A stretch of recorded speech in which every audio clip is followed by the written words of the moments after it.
5 ईरानी nuclear sites और energy plants जो हैं उनका डिफेंस और कमजोरियां ये हैं कि 2 बड़ी इसराइली ऑयल फील्ड्स इसकी 70% बिजली पैदा करती हैं और ईरानी मिसाइल्स यहाँ पहुँचेंगे। मुकाबला ये नहीं कि कौन बड़ा मिसाइल फायर करेगा, मुकाबला ये है कि कौन लंबी लड़ाई लड़ सकता है। जब सऊदी क्राउन प्रिंस से अमेरिकी वज़ीर ख़ारजा ने फ़लस्तीन के बारे में पूछा तो उन्होंने अपनी सियासी हकीकत सामने रख दी। 300 फीट गहराई तक अटैक करने वाला बंकर बस्टर एक ही है और वो पेंटागन के पास। चीन को ईरान से पेट्रोलियम की एक्सपोर्ट बंद हुई तो वो भला क्या करेगा। अरबों की खामोशी उनकी सदियों पर फैली कमजोरी का सबूत है। इसराइली तैयारे यमन तक तो पहुंच गए थे, लेकिन क्या ईरान पर हमले के लिए 3200 किलोमीटर का रिटर्न टिकट उन्हें मिलेगा?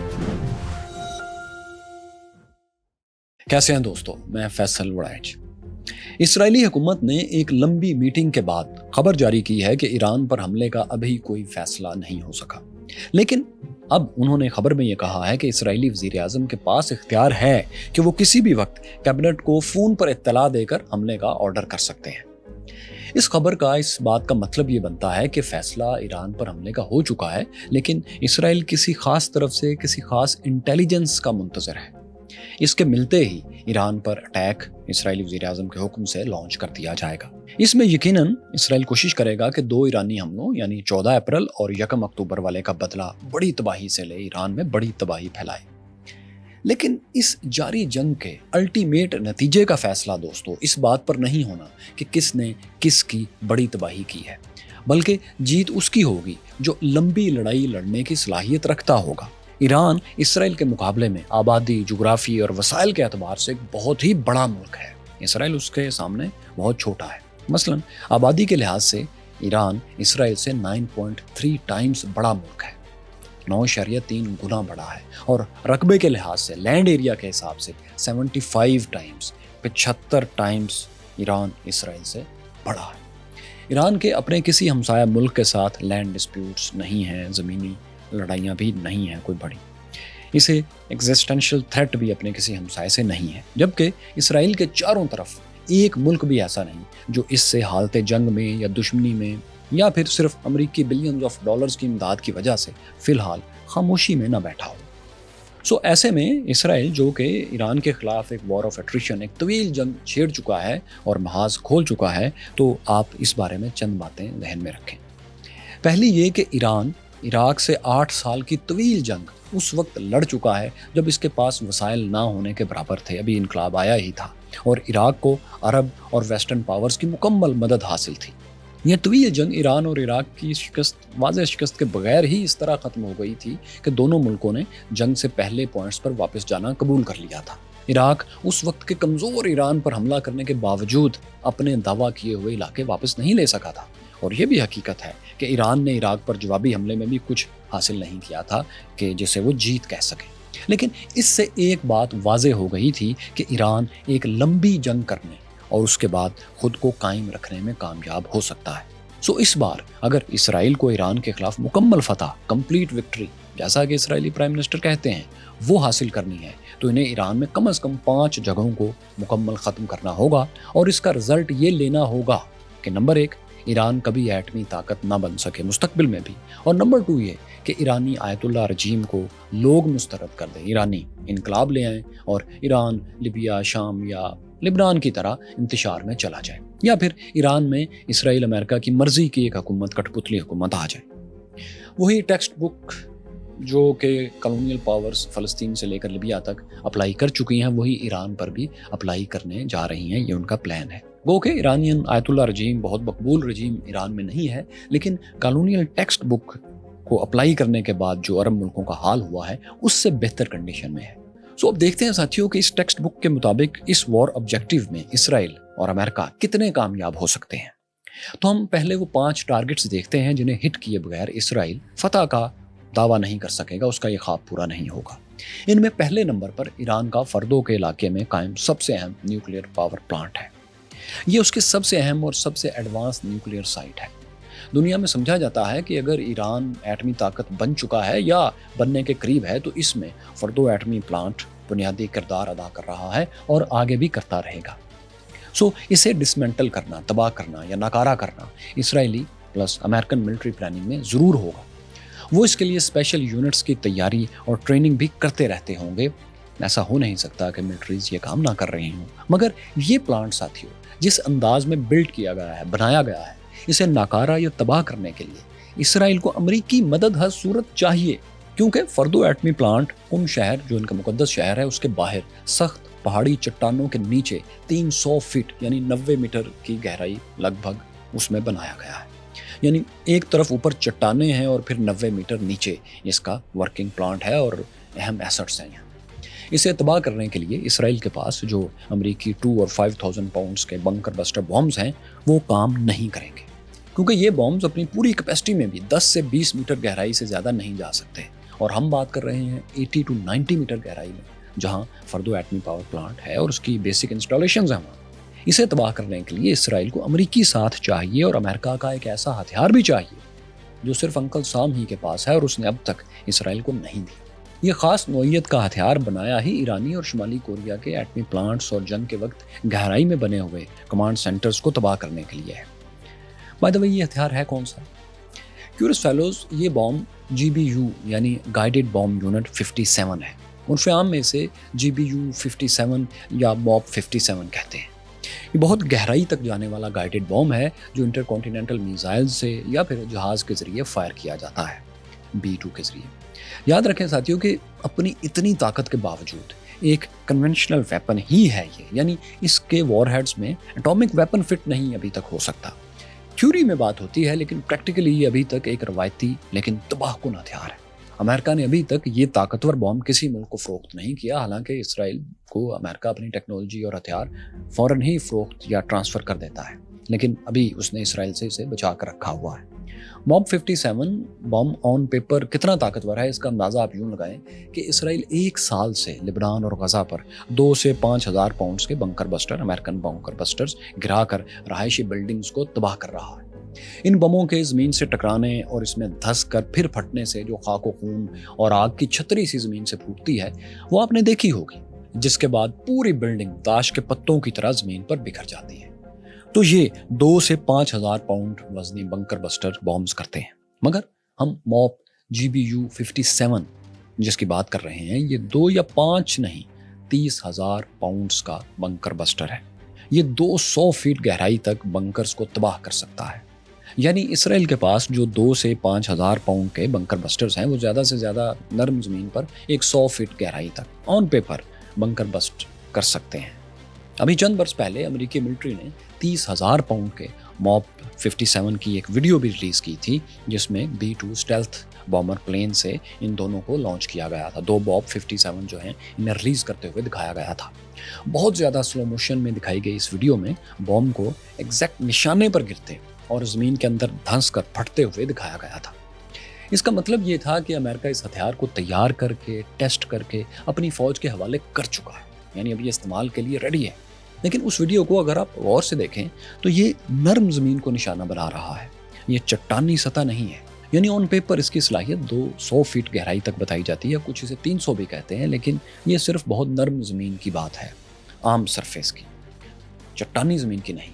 लेकिन ईरानी फर्दो न्यूक्लियर प्लांट 300 फीट गहराई में बनाया गया है और जैसा कि हम बता चुके हैं कि ये चट्टानी पहाड़ी सिलसिले के नीचे कायम है, यानी चट्टानों की सतह इसके ऊपर इसके अलावा है।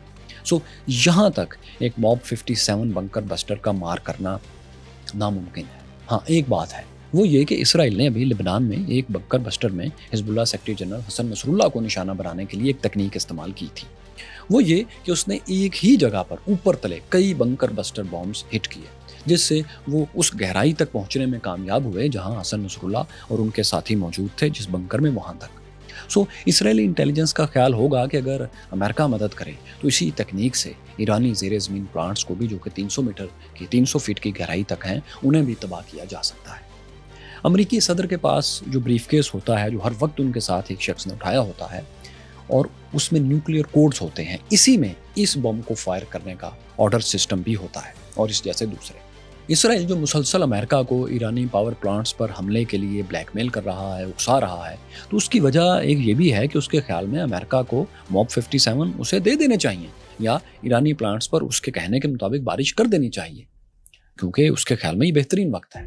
अमरीकी हुकूमत में डेमोक्रेट्स चूँकि अभी इसके लिए तैयार नहीं हैं, वो इस पर एग्री नहीं कर रहे, इसीलिए इसराइली लॉबी और नेतन्याहू मुसलसल ऐसे स्टेप्स ले रहे हैं जिससे डेमोक्रेट्स की उम्मीदवार कामला हैरिस एम्बेरस हों, वो शर्मिंदा हों और उनकी हुकूमत इससे मुतासिर हो, जिससे फ़ायदा पहुँचे उनके मद्दे मुकाबल डोनाल्ड ट्रंप को, वो जीत जाए। क्योंकि उनके ख्याल में रिपब्लिकन उम्मीदवार डोनाल्ड ट्रंप ने जैसे पिछली दफ़ा यरूशलेम को इसराइल का कैपिटल मान लिया था, तो वो उनका ख्याल है कि इस बार गजा और वेस्ट बैंक को इसराइली हिस्सा तस्लीम करने के लिए भी नहीं हिचकिचाएंगे और बम ट्रांसफ़र करने की बात भी मान लेंगे, ये वाला बम 57।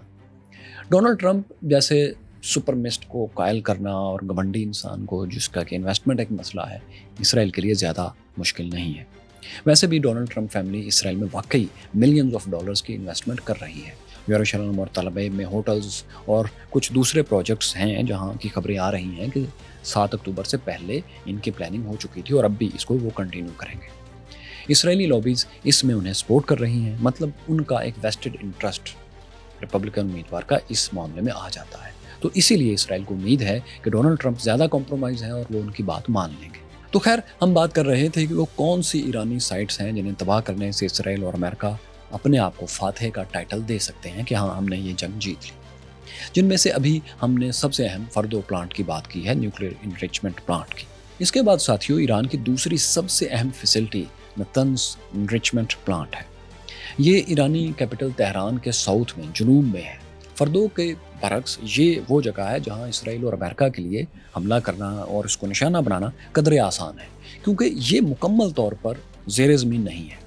जितना हिस्सा इसका ज़ेर ज़मीन है वो भी 100 फीट से कम गहराई में है, 20 मीटर से कुछ कम गहराई या इसके लगभग, जबकि इसका ज़्यादातर हिस्सा चट्टानी सतह और पहाड़ों के अतराफ में कायम है, जहाँ एटम बम तैयार करने के लिए अहम तरीन फैसिलिटीज़ जो हैं वो मौजूद हैं।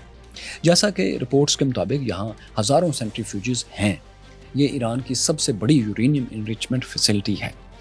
यहाँ वो साइंसदान और मशीनरी है जिसकी मदद से यूरेनियम को कई लेवल्स तक इनरिच करके, अफजुदा करके एटॉमिक फ्यूल्स तैयार किया जाता है और इससे बढ़ाया जा सकता है।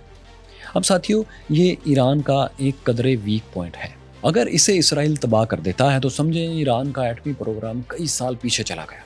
जो ओपन सोर्स इंफॉर्मेशन हमारे पास है, अगर हम उसको देखें तो उसके हिसाब से हाँ, कुछ अर्सा पहले ऐसी खबरें आई थी कि ईरान ने नतंज प्लांट के अहम तरीन हिस्सों को, जिन्हें के तैयार करना मुश्किल है या जिनकी तबाही वो बर्दाश्त नहीं कर सकता, अफोर्ड नहीं कर सकता, उन्हें भी ज़ेर ज़मीन मुंतकिल कर दिया है और इस फैसिलिटी को भी बहुत बेहतर बना दिया है। कितना बेहतर बनाया है, कितना सिक्योर बनाया है और जितना बनाया है, क्या इसराइल अमेरिका इसकी खबर रखते हैं?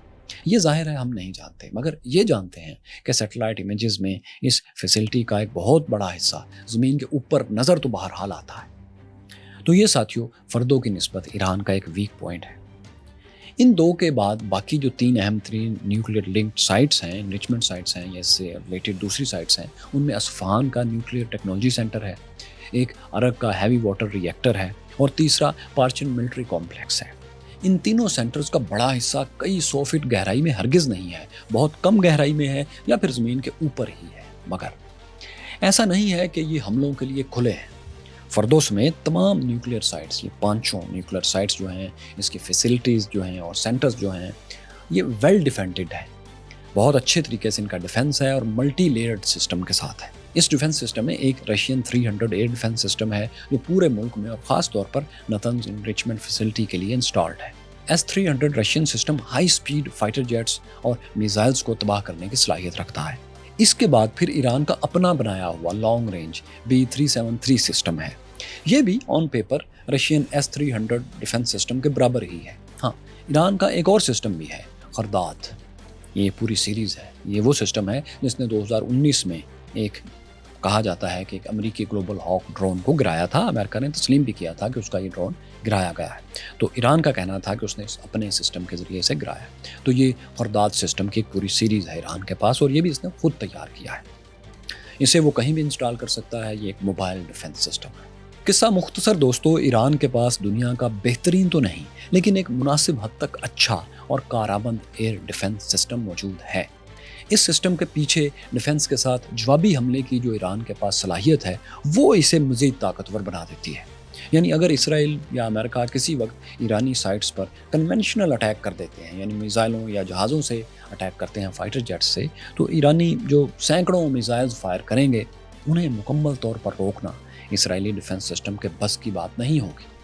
ऐसे में इसराइली जासूस नेटवर्क और ईरान पर इसके माजी के हमलों को अगर हम सामने रखें और एक नतीजा निकालने की कोशिश करें, तो उनसे ऐसा लगता है कि इसराइल ईरानी न्यूक्लियर साइट्स पर दो तरह के हमले आइंदा जारी रखेगा।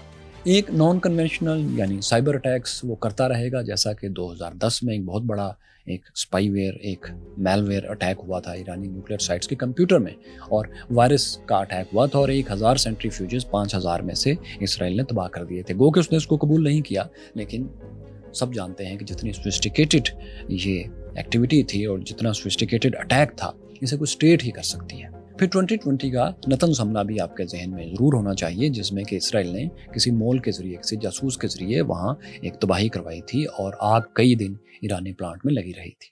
तो एक तो इसराइल इस तरह के सोफिस्टिकेटेड अटैक्स उस वक्त तक जारी रखेगा जब तक अमेरिका की मदद से वो कन्वेंशनल तरीके से ईरानी एटमी प्लांट्स मुकम्मल नाकारा नहीं कर सकता। और अब आप देख रहे हैं कि इसराइल ने ऐसे अटैक्स शुरू कर रखे हैं, साइबर भी और धमाके भी, खुफिया तौर पर मोल्स के जरिए। सो ये वो ईरानी टारगेट्स हैं 5 जिन पर इसराइल अटैक कर रहा है, आइंदा भी करने की कोशिश करता रहेगा उस वक्त तक जब तक कि फिर ईरान वाकई एक न्यूक्लियर पावर नहीं बन जाता और वो इसका मुजाहरा भी नहीं कर देता, या फिर एटमी सलाहियत किसी मुआहदे के तहत महदूद नहीं कर दी जाती, जिसमें फिर ईरान को बहुत सी रियायतें देनी पड़ेंगी, या फिर जैसा कि वेस्टर्न प्लान है, ईरान में इनकलाब लाकर तब्दीली ले आई जाए। अच्छा, ये तो हो गए ईरानी टारगेट्स जिन्हें ज़ायनिस्ट पावर अटैक करना चाहेगी या करे। अब क्यूरियस फेलोज, आप सोचें कि वो कौन से टारगेट्स हैं जिन्हें ईरान जवाब में इसराइल के अंदर अटैक कर सकता है। साथियों, इसराइल की सबसे बड़ी कमजोरी तो ये है कि इसका जोग्राफिया और आबादी इतनी कम है कि कोई भी बड़ा नुकसान इसे दहाइयों पीछे, डेकेड्स पीछे धकेल सकता है, और कोई भी बड़ी ताकत इसकी सरहद पर इसका नातका बंद कर सकती है। सो इस कमजोरी को सामने रखते हुए इसराइल का कोई भी ताकतवर से ताकतवर पॉइंट ऐसा नहीं जो इसके जोग्राफी और आबादी की कमजोरी को ख़त्म कर सके, सिवाय इसके कि अमेरिका और वेस्ट पूरी ताकत से इसके साथ हमेशा खड़ा रहे। सो इन दोनों हकीकतों को सामने रखते हुए हम इसके वो 4 मुकामात आपको बता सकते हैं जो ईरानी जवाबी अटैक के वक्त निशाने पर हो सकते हैं और जिसका नुकसान इसराइल के लिए बड़ा नुकसान होगा। एक तो ये कि इसराइल में पानी ना होने की वजह से इसकी 70% बिजली गैस से पैदा होती है, बाकी 30% दूसरे सोर्सेज से आती है। तो जिस गैस से इसराइल बिजली पैदा करता है, अपनी एनर्जी की ज़रूरियात पूरी करता है, उसके लिए गैस इसराइल ने मेडिटेरेनियन सी में दरियाफ्त की है और अपने लिए खुद उसने गैस फील्ड्स यहाँ पर पैदा किए हैं, जिनमें से बहुत बड़े तामार और लेवियथन गैस फील्ड्स हैं। ये गैस फील्ड्स ज़ाहिर है ज़ेरे ज़मीन नहीं बनाई जा सकती, या समंदर से ऊपर निकली हुई नज़र आती हैं और इन्हें छुपाना नामुमकिन है, लेकिन इनमें कोई भी खराबी या तबाही इसराइल की स्टेट मशीनरी को लंबे अरसे के लिए जैम कर सकती है, अगर फौरी नहीं तो रफ्ता रफ्ता, क्योंकि 70% एनर्जी प्रोडक्शन का फौरी कुछ भी मुतबादल नहीं हो सकता। सो ये इसराइल का बहुत बड़ा वीक पॉइंट है। ये वो टारगेट्स हैं, दोनों एनर्जी फील्ड्स, जिनकी हिफाजत इसराइल के साथ अमेरिकी बहरी बेड़ा भी यहाँ खड़ा होकर महीनों से, 1 साल से कर रहा है। मगर आप जानते हैं कि हम पिछली वीडियोस में आपको दिखा भी चुके हैं कि अगर ज़्यादा तादाद में मिसाइल्स एक ही जगह को टारगेट करने लगे तो दुनिया का कोई डिफेंस सिस्टम इन्हें मुकम्मल तौर पर रोक नहीं पाता, ये ओवरवेल्म हो जाता है।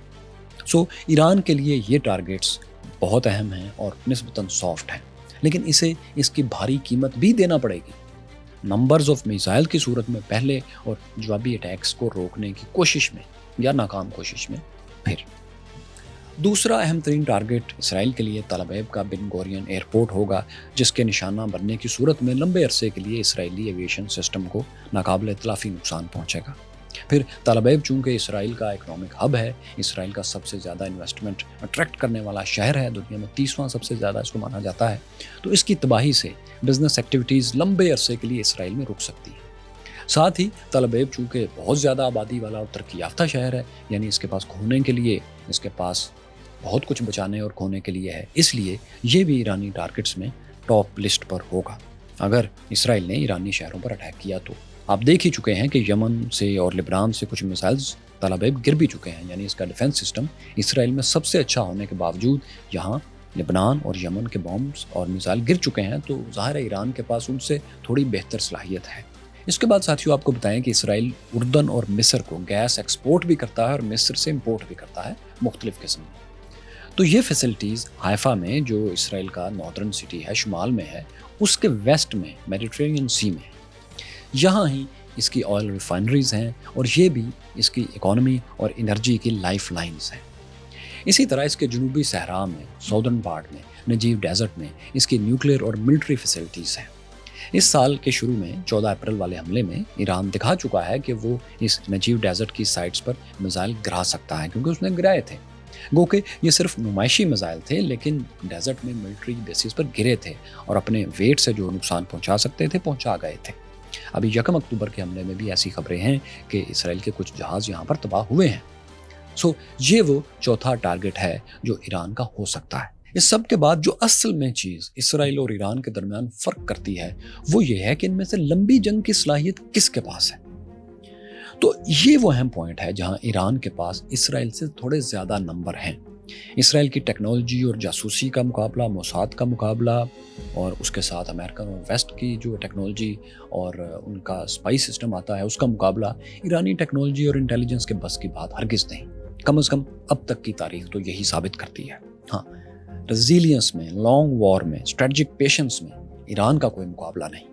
وہ ہر روز ایک لمبے عرصے کے لیے صرف 1 یا 2 میزائل بھی اگر تل ابیب پر پھینکنے کی صلاحیت بچائے رکھے، جو کہ اس کے لیے آسان ہے، اور 1 سے 2 میزائل روزانہ تل ابیب یا اسرائیل کی طرف پھینکتا رہے، تو اسرائیلی آبادی کو روزانہ کام کاج چھوڑ کر دن میں 2 دفعہ بنکرز میں جانا پڑے گا۔ اب یہ میزائل بھلے خالی ایک کھوکھے کی صورت ہوں، لیکن انہیں روکنے کے لیے اسرائیل کو ملٹی ملین ڈالرز روزانہ خرچ کرنا پڑیں گے، اور ظاہر ہے اس طرح تو ایک نیشن نہیں چل سکتی۔ یہ ایک لمبی لڑائی ہے جو کہ جس کی صلاحیت ایران کے پاس زیادہ ہے۔ اس سارے اس وار گیم کا خلاصہ یہ ہے کہ اسرائیل ایران کو بہت بڑا نقصان پہنچانے کی پوری صلاحیت رکھتا ہے اور ارادہ بھی رکھتا ہے، اور وہ ایسا کرے گا بھی، اور ابھی آپ دیکھ بھی رہے ہیں کہ وہ کر بھی رہا ہے مختلف طریقوں سے۔ مگر یہ ایک بڑی اور طویل جنگ میں صرف ایک موڑ ہے، کیونکہ اسرائیل ایک طویل جنگ تنہا اکیلا لڑنے کی صلاحیت بالکل نہیں رکھتا۔ پھر اس میں جیت کر بھی، یعنی اس بڑی جنگ کی چھوٹی لڑائیوں میں جیت کر بھی وہ مستقل محفوظ نہیں ہو جاتا۔ ایک پرامن اور محفوظ اسرائیل اسی صورت میں ممکن ہوگا اگر وہ فلسطینیوں اور ایران کے ساتھ کسی ڈپلومیسی کے ذریعے امن حاصل کر پائے۔ اسرائیل اور ایران کی موجودہ ہم اگر قیادت کو دیکھیں، سیاسی قیادت کو، تو ہمیں دور دور تک یہ امن کا امکان نظر نہیں آتا کہ یہ دونوں ڈپلومیسی کے ذریعے اس خطے کو کوئی امن دینے کے لیے تیار ہوں گے۔ ایک بات نظر آتی ہے اور وہ یہ کہ ایران کے بعد اب عربوں کو بھی اندازہ ہونے لگا ہے اور اچھی طرح ہو گیا ہے کہ فلسطین کا مسئلہ حل کیے بغیر نہ تو وہ اسرائیل سے تعلقات بہتر کرنے کی طرف جا سکتے ہیں، اور اس کی وجہ سے نہ ہی وہ ایران کو ایٹمی طاقت بننے سے روک سکتے ہیں۔ اس کا ایک ثبوت کہ عربوں کو اندازہ ہو گیا ہے، ابھی امریکی نامور صحافی باب وڈورڈز کی ابھی 15 اکتوبر کو ریلیز ہونے والی کتاب وار میں سامنے آتا ہے۔ گو کہ یہ کتاب کچھ دن بعد ریلیز ہوگی اس ویڈیو کے جاری ہونے کے، لیکن اس کے کچھ اقتباسات جو ہیں مختلف اخبارات میں چھپے ہیں اور پبلشر کی اجازت سے چھپے ہیں۔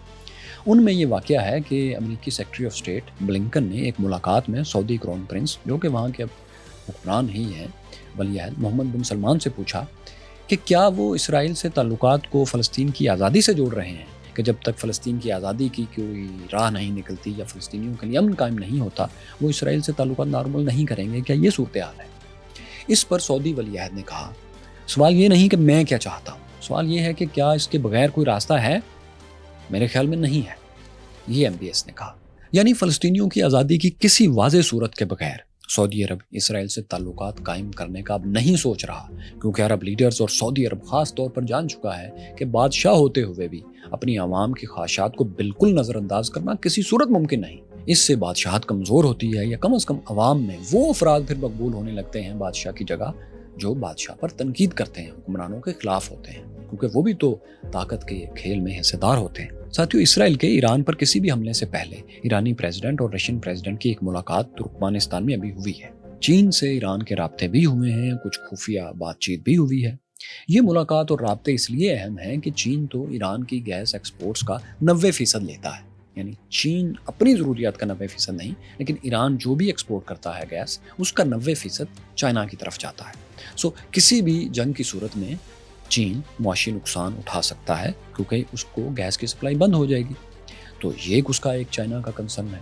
پھر روس ایران کا اسٹریٹجک پارٹنر ہے، क्योंकि दोनों में कोई डिफेंस पैक्ट नहीं है कि दोनों एक दूसरे की हिफाजत के लिए आएंगे, लेकिन सीरिया में, शाम में दोनों के बहुत से मुश्तरका एसेट्स हैं जिन्हें दोनों ने मिलकर अब तक बचाया है और आगे भी बचाना चाहते हैं। रूस का तो एक बहरी अड्डा भी शाम के साहिल पर है, हम जानते हैं कि उसके साहिल पर है, हम मुख्तलिफ वीडियोज़ में उसकी तफसील आपको बता चुके हैं। और आप ये भी जानते हैं कि इसराइल शाम पर मुसलसल कई माह से अटैक कर रहा है, तो ज़ाहिर है रशियन एसेट्स वहाँ खतरे में तो हैं।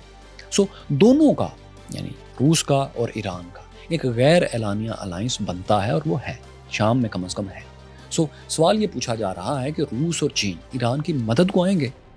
जवाब ये है कि मिलिट्री अंदाज में तो बिल्कुल नहीं आएंगे, बयानात की हद तक ज़रूर आएंगे, लेकिन अगर चीन को ईरानी पेट्रोलियम प्रोडक्ट्स, गैस वगैरह की एक्सपोर्ट बिल्कुल बंद होती है किसी भी इसराइली हमले की सूरत में, तो चीन को एक वाज़िया डिप्लोमेटिक किरदार अदा करना पड़ेगा, जो कि वो अब तक नहीं कर रहा। हाँ, मिलिट्री लिहाज से वो अपने जहाज़ों, हथियारों या सोल्जर्स के साथ ईरान के साथ हरगिज़ इसराइल के मुकाबले में अभी खड़ा नहीं होगा। ईरान का आलमी मार्केट की गैस एक्सपोर्ट्स में हिस्सा सिर्फ 2%, 2% है। ईरान पर हमले से ये 2% बंद भी हो जाए तो दुनिया की इकॉनमी को कोई बड़ा फ़र्क नहीं पड़ता। मगर मसला यह है कि जंग की सूरत में, किसी भी ईरान इसराइल के दरमियान बड़े हमले की सूरत में कतर, कुवैत और सऊदी अरब की सप्लाईज भी मुतासिर होंगी और कुछ अरसे के लिए बंद हो जाएंगी, जो कि पर्शियन गल्फ से ईरान के साउथ में समंदर से जाती हैं। और जंग की सूरत में ईरान ने ये रास्ता स्ट्रेट ऑफ हॉर्मज़ जो है इसको बंद कर देना है, या कुछ अरसे के लिए तो ये ज़ाहिर है बंद हो जाएगा, क्योंकि यहाँ अमन नहीं रहेगा। ये वो चीज़ है साथियों जो इसराइली जवाबी रिस्पॉन्स को काफ़ी डिले किए हुए है, क्योंकि अरबों के साथ, कम से कम अमेरिका के तो बहुत अच्छे ताल्लुकात हैं, और वो बैकडोर चैनल से मुसलसल अमेरिका को कह रहे हैं कि इसराइल ईरान के ऑयल और एटॉमिक फैसिलिटीज़ को टारगेट ना करे, क्योंकि इससे उनकी इकोनॉमिक सिक्योरिटी तबाह हो जाएगी, क्योंकि फिर ईरान आखिरी हद तक जाएगा। सो एक ये वो स्ट्रेटजिक मसला है जिसने इसराइली डायरेक्ट अटैक को कुछ देर के लिए डिले किया है। इसके साथ एक दूसरा मसला भी है जिसकी वजह से इसराइली अटैक अब तक डिले हो रहा है प्लानिंग के मरहले में, और वो है फ्यूलिंग का प्रॉब्लम। इसराइल अपनी ताकतवर एयरफोर्स के ज़रिए ईरान पर उसी सूरत हमला कर सकता है, कामयाब हमला और बगैर अपने किसी बड़े नुकसान के हमला, अगर इसके फाइटर जेट्स 1600 किलोमीटर का फासला तय करके जाएं और फिर 1600 किलोमीटर का फासला तय करके वापस आएं। जबकि आमतौर पर फाइटर जेट्स 2000 किलोमीटर से कम के रेडियस में बगैर रीफ्यूलिंग के अटैक कर सकते हैं। जबकि अगर हम सिर्फ इसराइली एयरफोर्स की साइट्स से तेहरान तक का भी फासला मापें तो इसराइली तैयारों को कम से कम 3200 किलोमीटर, 3200 किलोमीटर का फासला आने और जाने के लिए तय करना होगा, जो कि नामुमकिनात में से है। इसके लिए उन्हें ऐसे तैयारे भी साथ चाहिए जो कि रीफ्यूलिंग करें, जो कि इसराइल के पास हैं। मगर इससे मसला ये होगा कि इन्हें निशाना बनाना भी ईरान के लिए आसान होगा, क्योंकि जब ये रीफ्यूलिंग करेंगे तो उनकी स्पीड थोड़ी कम होगी। यही वजह है कि इसराइल ईरानी सरहद पर अपने सबसे बड़े और अहम मिडल ईस्ट के इत्तेहादी आज़रबाईजान से दरख्वास्त कर रहा है कि वो उसे अपनी एयर बेसिस दे, अपने अड्डे दे। याद रखें दोस्तों कि आज़रबाईजान में पहले से इसराइली एयरफोर्स और मोसाद की बहुत 3 या 4 से ज़्यादा बेसिस हैं। तो खैर, आज़रबाईजान ने लेकिन इस मामले में अभी तक इनकार किया है और इस दरख्वास्त को नहीं माना। उसका कहना है कि ईरान पर हमले के लिए वो बेसिस नहीं दे सकता। ये दूसरा स्ट्रेटजिक चैलेंज है जो इसराइल को ईरान पर बराह रास्त फाइटर जेट्स से अटैक की सूरत में पेश आ रहा है, और इस वजह से कुछ डिले भी हुआ है। इसके बाद इसराइल के पास एक हल वो है जो ईरान के पास भी है कि वो मिसाइल्स को लॉन्च करे और साथ में साइबर अटैक्स करे, यानी ईरानी डिफेंस सिस्टम को किसी तरीके से नाकारा करे, major oil and nuclear sites को तबाह करे मिसाइलों से। आखिरी खबरों तक जैसा कि आप जान चुके, इसराइली मिनिस्टर्स ने हमले का इख्तियार वज़ीर आज़म नेतन्याहू को दे दिया है। वो किसी भी वक्त फ़ोन पर इत्तला देकर हमले का हुक्म जारी कर देंगे। खित्ता एक यकीनी जंग की तरफ जा चुका है जिसे लगता है कि अब कोई भी रोकने की पोजीशन में नहीं रहा। ये दुश्मनी पूरे खित्ते और खुदा ना करे पूरी दुनिया की इकॉनमी को लपेट में ले सकती है। ईरान और इसराइल बरसों से एक दूसरे के खिलाफ संगीन एक्शंस लेते आ रहे हैं, जिनमें इसराइल का पलड़ा मिलिट्री लिहाज से अब तक भारी रहा है। लेकिन आपको वियतनाम जंग याद रखनी चाहिए, जिसमें हर रोज़ यही लगता था कि अमेरिका जीत रहा है, क्योंकि बड़ी जंग की छोटी छोटी लड़ाइयों में वाकई वो जीतता था, ज़्यादा हलाकतें भी वो करता था, ज़्यादा तबाही भी वो करता था, क्योंकि जिसके पास टेक्नोलॉजी और दौलत ज़्यादा होती है वॉर में बैटल्स वही जीतता है। मगर जैसा कि हमने हमास इसराइल के मुकाबले में भी कहा था कि तारीख गवाह है कि बड़ा मुल्क यानी आबादी और जोग्राफी के लिहाज से वक्ती सदमा बेहतर अंदाज में झेल लेता है। जैसा कि आपने देखा कि चाइना बहुत बड़ा मुल्क था, वो एक सेंचुरी तक چھوٹے ملک برطانیہ سے بلیک میل بھی ہوتا رہا، شکست بھی کھاتا رہا، لیکن آخر کار اپنے سائز، جغرافی اور آبادی کی وجہ سے آخر کار وہی فاتح رہا۔ اسی لیے جنگوں میں عموماً آخر کار وہی جیتتا ہے جس کے پاس ریسورسز، مین پاور اور لمبی جنگ کی صلاحیت زیادہ ہو۔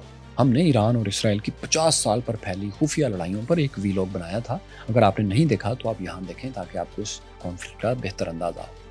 یہاں دیکھیے کہ ایسٹ انڈیا کمپنی نے کیسے ہندوستان پر قبضہ کیا، اور یہ رہی رومن امپائر کے عروج و زوال کی مکمل کہانی۔